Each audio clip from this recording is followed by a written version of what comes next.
Hello and welcome to this YourTown, Georgina Spotlight episode. Now, in fact, this is a continuation Spotlight episode. This is part 2 of our interview with Georgina's Annabel Slaight. Now, Ben, how are you doing this fine day? Fantastic. Just went for a bike ride, feeling good. Attaboy. Spring is in the air and apparently in your step as well. Exactly. Taking advantage of some of the fine bike trails we have in the area. Hey, good plug. Nice job. Well, as you know, Ben, in part 1, the focus was very much on Annabel's work in creating Owl, Chickadee, and Chirp magazines, among many other very impressive accomplishments.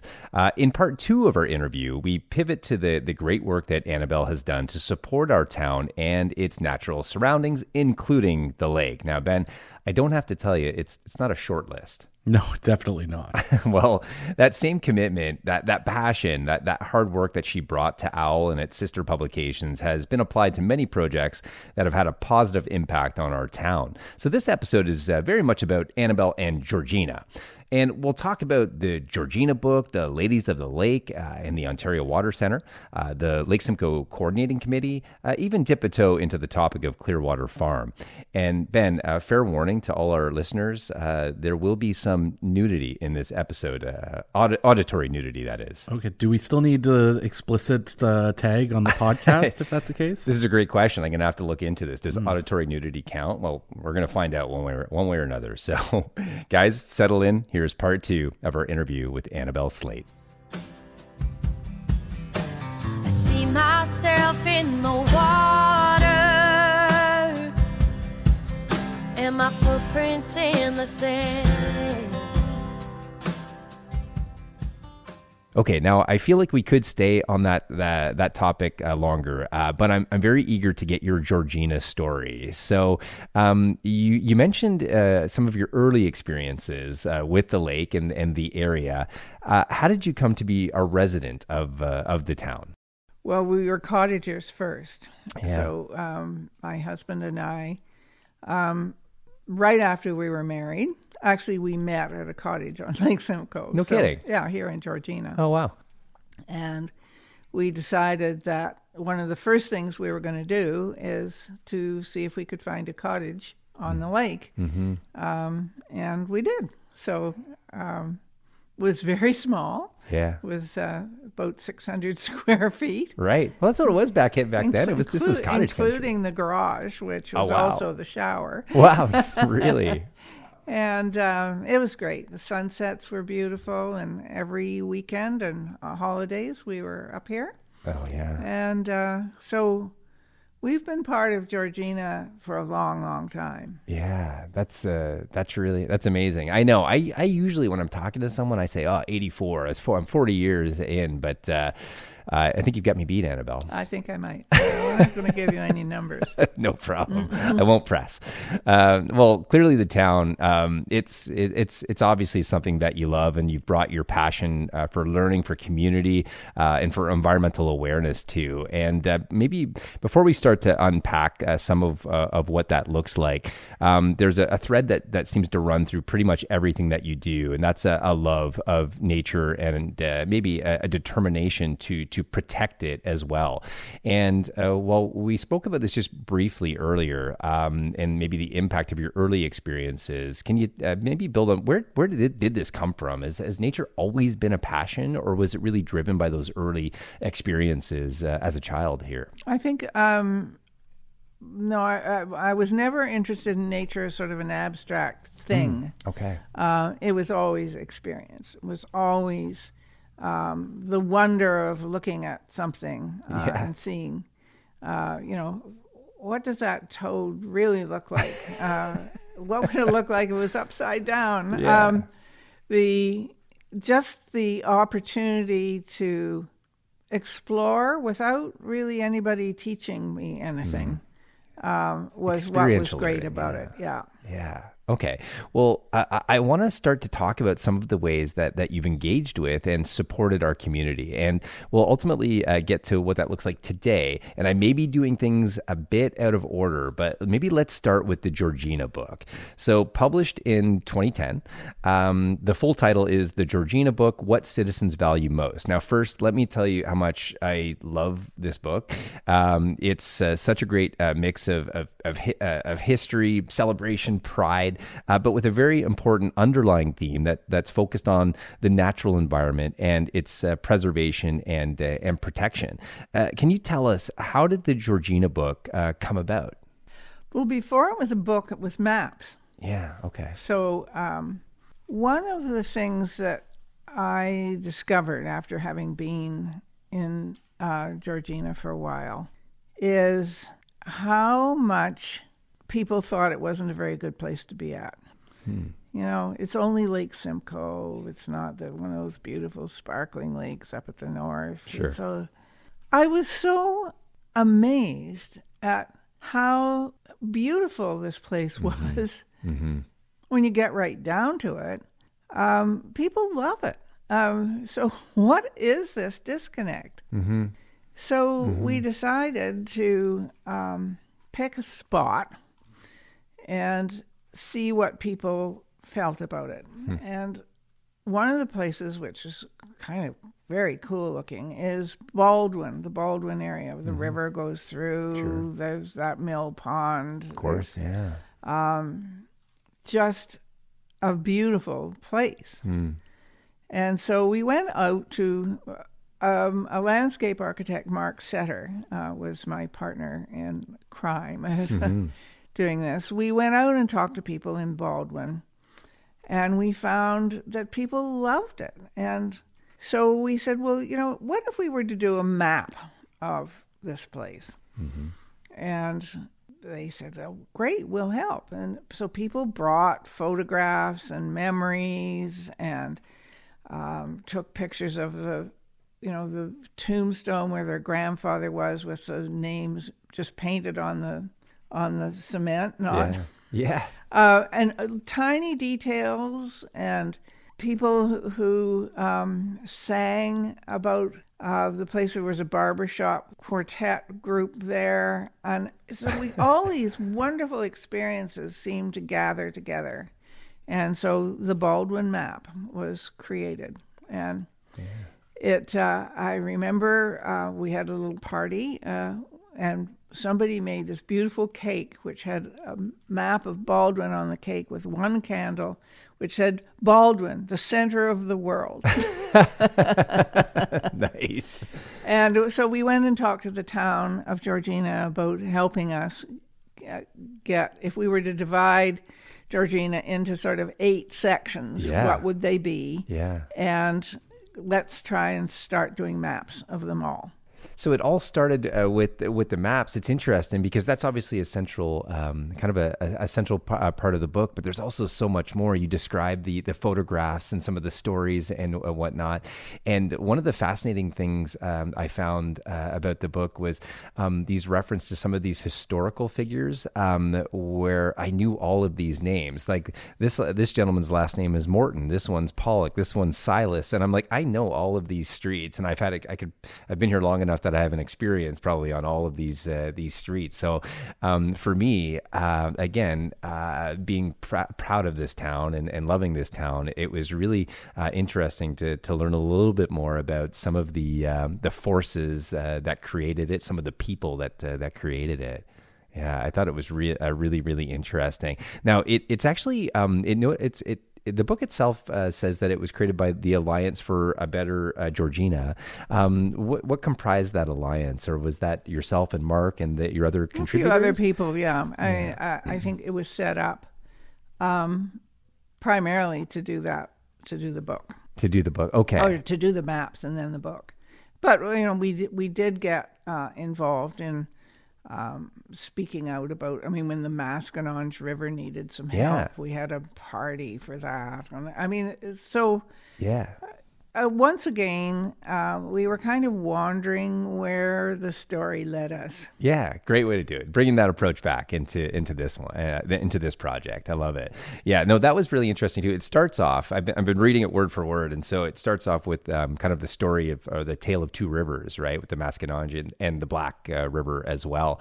And it's just, these are just things that we kind of like take for granted. One of my good friends is on catering road. He backs up onto the Black River, and he has a nice little trail and boardwalk that goes down to, and it's a big part of his the upbringing for his kids. But yeah, you don't think about it in the larger context of how important these waterways are. We obviously put a lot of focus on the lake, but I thought it was interesting that the story started with the kind of the rivers and how a lot of the town sort of formed around the importance of the rivers and the role they played. Mm-hmm. Yeah. Yes, and one of the things that I found that people didn't necessarily understand that water goes into a lake, not out of a lake. That's a good point. Yeah. I mean, so, it's like a beautiful bowl with all the watershed when it starts way up in Uxbridge. Sure. And the water makes its way down, down, down into the lake. And, that, of course, then leads to what we need to do to protect the lake, because water is drifting down, down, down, down, down. Sure. What's it collecting? What's it putting into the lake? And in fact, that's the story of why the lake ended up with so many weeds in it that the fish couldn't breathe, or they couldn't breed. Sorry, they could breathe. Yeah, I understand. Yeah. Take a deep breath, fish. Yeah. And so it is part of the conservation story, is the fact that we all live in this beautiful bowl with the water flowing into the lake, and the lake is the reward at the bottom of the bowl. That's great perspective. Okay, now I know that again, I want to reiterate how much I like this book, and if you're proud of this town or simply just want to learn more about it, I mean, this is a great source. I know that our listeners are wondering where can I find this book. Well, I will point out that it is listed on the Shop Local Georgina site through the Chamber of Commerce. That said, you can also find it at the Georgina Public Library. So I went there first because I wanted it right away, and so I went to the library. But while I did that, Ben actually went and bought a copy for each of us, and so I've got mine right here.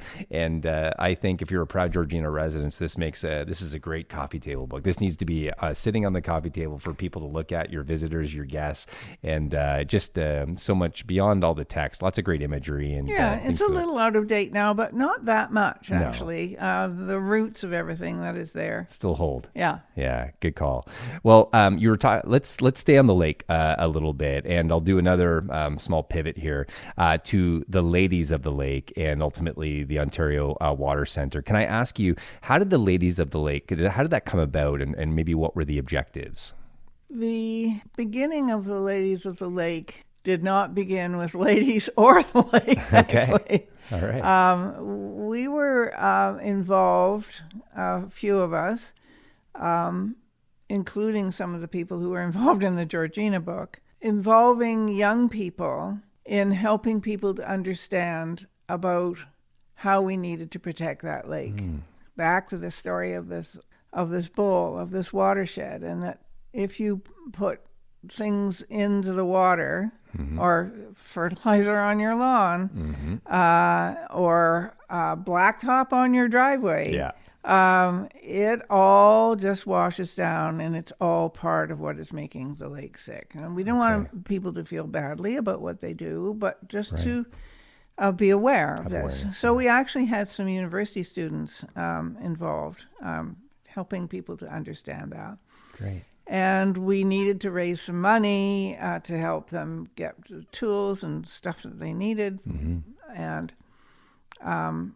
about that time, the movie, The Calendar Girls, came out. Okay. I was going to I'm glad you're bringing this up, Annabel. Of course, I was going to talk about The Calendar. Tell me more. So, well, it's interesting. We went to see that movie, and I didn't even really like it that much. And but it did plant a seed there Particularly as we saw other people in various other parts of the country raising money through calendars. And so we said, well, maybe we should do that. Maybe. And the only reason why our calendar worked out so well was because I had been in publishing, and I knew that the way that you would do this tastefully and you make it authentic and not cheesy would be a photographer who was really able to make people feel comfortable and make beautiful images. And so the idea was born, and the first one was on the Black River. Yeah. Lauren Helmke, was in a little yellow kayak in the fall with the beautiful leaves reflected on the river. And it was a stunning photograph. Yeah. And from that, we levered into doing the other 12 and getting the calendar going. This is great. So to give you, our listeners, a little bit more context, this is around, I believe it came out in 2005 as a 2006 calendar, if I'm not mistaken. And now I was out west still in school at this time, so I was a bit removed from this whole initiative. But I know that this one made waves, so to speak, if I could throw that in there. Now, from an August 2005 Globe and Mail article, here's what it says. Calling themselves the Ladies of the Lake, 31 of the more than 100 women involved in the grassroots environmental campaign decided that their cause was worth posing nude for. The photographs were taken all around the 725 square kilometer lake in Barrie, Orillia, Holland River, Shanty Bay, Sibbald Point, Pefferlaw, and Georgina Island. They feature the women, most of whom live full-time in the shore communities, carrying sap buckets in spring, huddling in an ice fishing hut in winter, skinny dipping in August, and kayaking in the fall. So now people know what I meant, and when I said that it made some waves at the time. And it certainly did make waves, because it just caught people's imaginations. I mean, it raised a huge amount of money. I mean, we did 2 calendars, and they raised close to $500,000. Wow. Because people would say, this is so amazing that you're doing this. I'm going to buy 5 calendars, but at $20 a piece, but I'm going to write you a check for $200 extra. Yeah. Because you guys have obviously got some momentum going, and it caused a lot of attention. Yeah.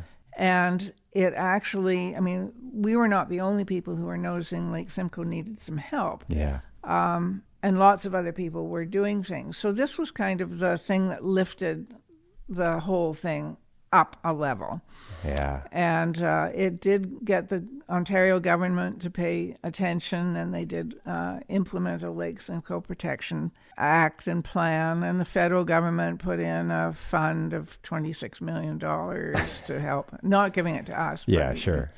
So it just, stuff started to happen. I mean, completely beyond our imagination and out of our control. It just caught a wave. I think it's an amazing idea. I have to imagine it was a lot of fun too, doing that project. There were hilarious stories, just hilarious stories. Perhaps a dedicated podcast episode in the future to the making of the Ladies of the Lake calendars. So now I want to do a little bit of applied learning here, Annabel, and you tell me if I'm completely off here. But in terms of the name, Ladies of the Lake, I read in the Georgina book about how important steamboats were to the area in the 1800s, and that the largest and most noteworthy was the Emily May. It was a 181-ton steamer based in Roches Point. Mm-hmm. Now, this was later named the Lady of the Lake. Is there any connection, or is that just purely coincidental? I hate to say it, because you're so good at your research, but it's totally okay. No problem. Totally coincidental. No problem. I accept that, but I had to ask. So the light bulb went off when I read that. So well, you've learned, Rob, that we don't plan too far ahead. That's right. This is one of the key takeaways. Well said. Okay. Now the Ladies of the Lake, it evolved into the Ontario Water Centre. So can you tell me a little bit more about that and that transition? Well, one of the things about the Ladies of the Lake, first of all, it was 100 women, and it was a volunteer organization. And it seemed that the mission that it was on and its ability to catch attention and to get people involved in a way that was not onerous was almost always positive. Could be continued beyond this volunteer group. And so we actually did some brainstorming with various people, including men, about what could this lead to. And so it did lead to sort of a proper charitable foundation that could carry out the same sorts of work. Okay. So the Ontario Water Centre is, what does it do? It makes ripples. You said waves, but ripples are... That's where it starts, yeah. And its purpose really is to be a positive force to help people see how important the lake is, see how important and wonderful it is if we live in harmony with nature. Well said. Very well said. I keep thinking back to what you had said earlier, just about how there was this odd negative connotation to the area, for so long. And I was in your camp. I mean, my parents looked everywhere when we left Ottawa, and then we stayed in Pickering for a couple of years while we looked for water to be on. And it was like there was no question, like this was the place my parents wanted to be. And we've always taken a lot of pride in the fact that we live here. And I always thought it was strange when I would talk to other people that were from south of Georgina that would maybe say off-putting things about the town. I mean, this is a beautiful waterfront town that's less than an hour from Toronto, from the airport. It's like it's one of the best things going in this part of Ontario. And so I think a lot of what you're describing is just reinforcing why I like this town so much, and perhaps why we should be paying attention to these issues, these topics that you're outlining. I'm curious, though, what the connection also to the Lake Simcoe Coordinating Committee is, and how does that relate to your efforts and all the work you've been doing? Well, one of the things that came when the province decided to put in a Lake Simcoe Protection Act and a plan for how the lake could be protected and how we could fix it, actually. It was important that the administration of this have to do with people, not just government. It shouldn't just be flipped back to the government to fix it up. Yeah. Because really, if we are going to fix Lake Simcoe, and it still needs help, it's something that everybody has to be a bit involved with. Yeah. We can't say, why don't they fix it? Yeah. Little things will get us there. So that was the Lake Simcoe Coordinating Committee was made up of citizens who would advise the government. And it didn't really work all that well. Fair enough. I appreciate your honesty. It's just, I don't know. It's very hard for government and citizens to work together. I think you can do it at a local level. Yeah. But politics is kind of a negative thing. And what people can bring to an idea is positivity. I mean, one of the things that I often have said is that all we really need to do to help that lake is to help more people love it. Because if we love it, we'll look after it. And the lake can fix itself if we stop hurting it. Yeah, well said. Well said. I appreciate you, filling me in on a little bit. And although you don't see the Lake Simcoe Coordinating Committee as an ultimate success, it's another example of your passion for the area, for the lake, and the efforts that you put in. Now, I would like to jump leap back just for a moment to the Ontario Water Centre and make a link to a very important local organization, which is Clearwater Farm. Now, we have a dedicated episode planned for Clearwater Farm in the not too distant future. So maybe we'll keep it surface level for now. But can you talk about that connection and maybe what CWF, if I could say, is that an acronym that you use? I've seen it written. No, I just call it Clearwater. I take too many liberties with 3-letter acronyms, so TLA as we call owl them. worked. Yeah, I know. I'm staying on that theme apparently. But maybe you can tell us about kind of the genesis, how we got from Ontario Water Centre to Clearwater Farm, and the objectives of Clearwater Farm, and then we'll pick that up again at a future episode. So the Ontario Water Centre was, as its mission, trying to help more people love the lake, to understand it, to be part of it, to understand what the challenges the lake had and how we could all help. Yeah. And so we were doing that through a variety of festivals and various things that we were putting on.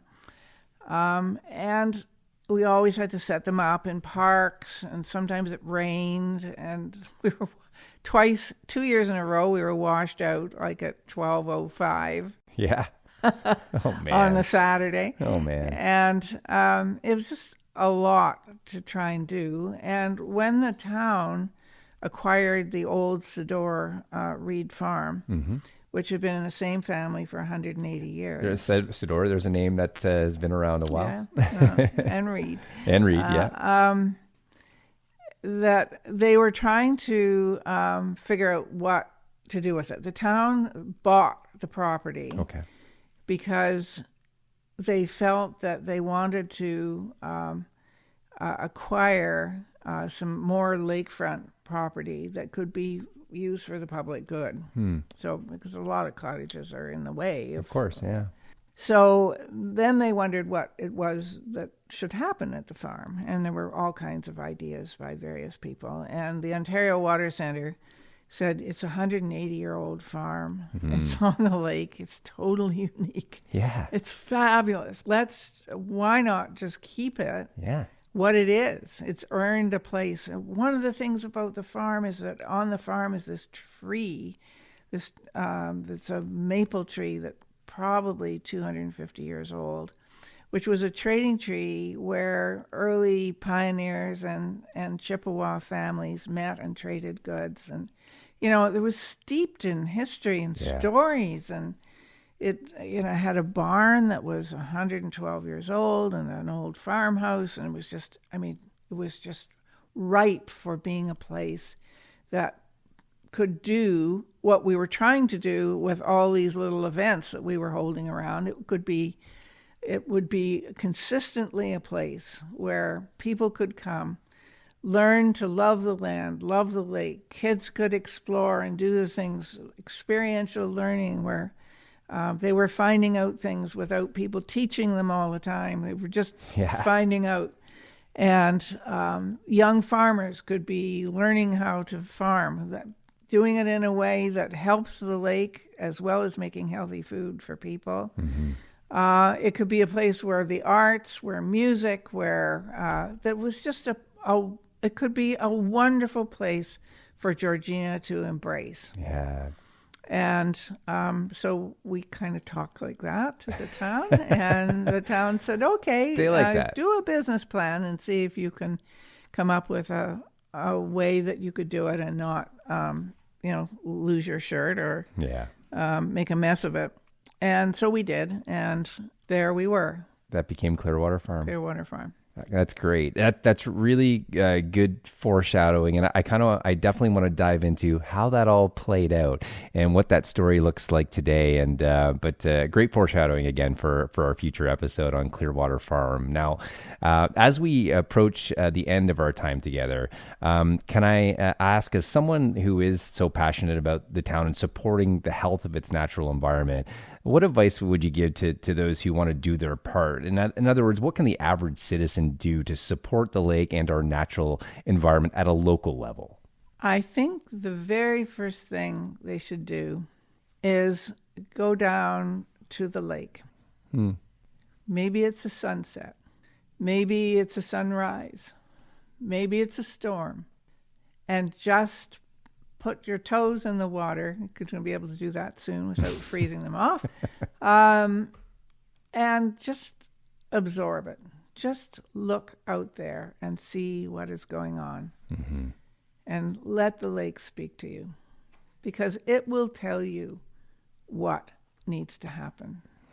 Very well said. And it circles back to what you'd mentioned earlier about how do you fix the lake and take care of it? You fall in love with it. You make people fall in love with it, and that's the first step. Yeah, I mean, you could be racing across it in a boat, going fast. I mean, that's one thing. Yeah, guilty. You could, but I think the thing is just whatever way you want to do it, just enjoy the lake, communicate with it, let it speak to you a bit. Yeah. That's a great note to end on. And Annabel, I feel like any one of the topics that we discussed could have been unpacked into its own episode. I do want to thank you for taking the time to be here and for sharing your thoughts, your insights, your memories. When I first learned that you were a Georgina resident, my immediate reaction was the creator of my beloved Owl and Chickadee magazines lives in our town. Well, I have to have her on the podcast and share that story. Simply put, it's cool that you're from Georgina. But as I started doing the background research, I realized that at least for a podcast that celebrates our town, the story was so much bigger than that. And I feel very lucky that we can call you our own. And on behalf of all of the people that love this town, thanks for everything that you've done and continue to do. Thank you. Well, the other thing that's wonderful about this town is the people. There are fabulous people here. Yeah, I couldn't agree more. Well, on that note, thanks again to Annabel Slaight.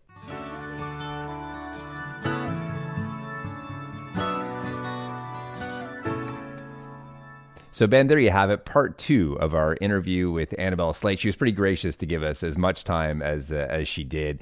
Now, the topic a little bit different this time. We were able to keep the focus really on Georgina. Any key takeaways from that one? How'd you like that one?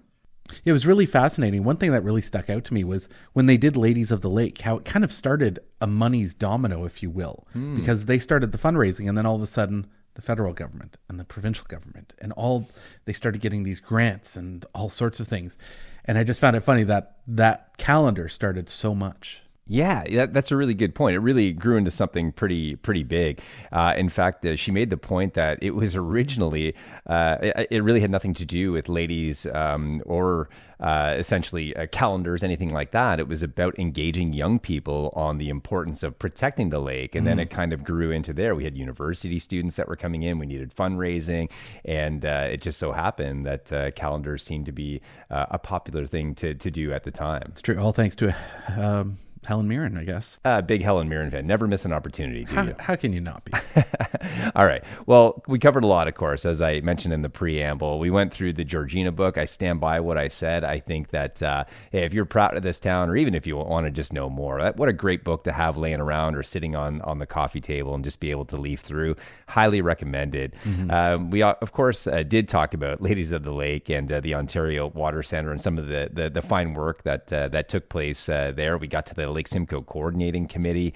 And as I mentioned, we got to do a little bit of foreshadowing for a future episode that we are planning with Clearwater Farm. Some really good takeaways from that as well. You know, it's funny how some of the themes from the Owl magazine episode, they sort of carried over. And she talked in that first episode about experiential learning and how important that was in her formative years. Do you recall that? Yep, absolutely. Yeah. And here it came up again, as she mentioned in the context of Clearwater Farm, that kids could just go out and experience and learn in nature without someone teaching them all the time. And it kind of circled back at my last question when I asked what people can do at the local level if they want to do their part. That if we want to protect our natural environment, protect the lake, well, we can canvass door to door, we can get up on the stump or the pulpit and pontificate or sound the alarm bells, or we could walk down to the lake, maybe at sunset, and just put our toes in the water to feel it, to experience it. Because as the very quotable Annabel said, all we really need to do to help the lake is to help more people love it. And if we love it, we'll look after it. Yeah, I thought that was a pretty great reminder, both of how lucky we are to live here, but also of the importance of protecting what we have. Absolutely. Well, I hope you all enjoyed our episodes with Annabel Slaight, and a sincere thank you again to Annabel for giving us so much of her time. I feel it was worthwhile. I hope she did, and I certainly hope you did as well. Remember to subscribe to the YourTown Georgina podcast wherever you get your podcasts. And if you like what you hear, rate and review us. Follow us on Facebook, Instagram, and our YouTube channel. This helps us get the word out and build that pride that is the goal of this podcast. And with that, let's turn it over to our good friend Bernadette Connors. We'll see you next time. I'm a sister, I'm a daughter, I'm a lady of the lake. I learned to drive on a dirt road, and I got all it takes. I see myself in the water, and my footprints in the sand.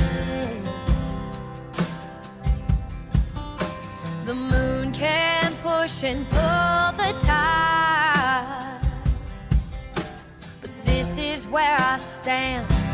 Georgina, I could never really leave ya. I've been all around the world and still you bring me back again. Georgina, I've got friends in the city. They've got a tower and everything. I tried it out for a little while, but where you don't have roots, you can't grow wings. Georgina, I could never really leave ya. I've been all around the world and still you bring me back again. Georgina, when I'm gone I dream ya. Late at night, later on, you're always on my mind. Georgina, should I stay or should I go? I'll always be scared of the great unknown. I see myself in the water,